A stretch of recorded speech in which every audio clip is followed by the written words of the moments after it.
সকল নমস্কাৰ বন্ধুসকল আমাৰ দোকানৰ মজালৈ এজন মহান কবিক আমন্ত্ৰণ কৰিছিল আৰু আমাৰ আমন্ত্ৰণ ৰক্ষা কৰি তেওঁ বৰ্তমান আমাৰ মজাত উপস্থিত হৈছে আৰু তেওঁ আমন্ত্ৰণ কৰাৰ এটা উদ্দেশ্য আছিল তেওঁৰ কবিতা আবৃত্তি কৰি আমাৰ দৰ্শকবৃন্দ শুনাব লাগে আৰু তেওঁ কবিতাটিৰ বাবে তেওঁ যোৱা বছৰৰ বন্ধাকবি বঁটা তেওঁ প্ৰদান কৰা হৈছিল আৰু এই বছৰ কি বঁটা প্ৰদান কৰা হয় তেওঁ এতিয়ালৈকে আমি জ্ঞাত নহয় বন্ধুসকল আপোনালোকে যিমান পাৰে তেওঁক আগবাঢ়ি যোৱাত সহায় কৰিব মানে তেওঁ ওপৰলৈ যোৱাত সহায় কৰিব আপোনালোকে যাতে তেওঁ ঘূৰি নাহে পুনৰবাৰ সেইটো আপোনালোকক মই অনুৰোধ জনাইছোঁ আৰু পলম নকৰি তেওঁক আমি কবিতাটি আবৃত্তি কৰি শুনাবলৈ মই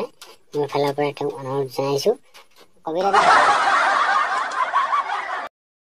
কবিতাটা আপোনাৰ যিটো গৰম কবিতা সেই কবিতাটি আমাৰ এই দৰ্শকসকলক আপুনি আবৃত্তি কৰি শুনাব লাগে পলম নকৰি আপুনি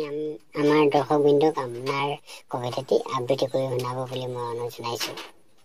সেউজীয়া পথাৰ ৰঙা হ'ব বগী মাইকী কলি হ'ব অসমত হ'ব মৰুভূমি খাওঁতে ওলাই ঘামৰ পানী হাগুনতে ওলাই ঘামৰ পানী দেহৰ পানী শুকাই যাব গৰমত মানুহ মৰি যাব বেলিয়ে কয় লতি ঘটি লাগিল কিন্তু মতা হনি চেহেৰা হ'ব আমাৰ ঘোঁৰা কণী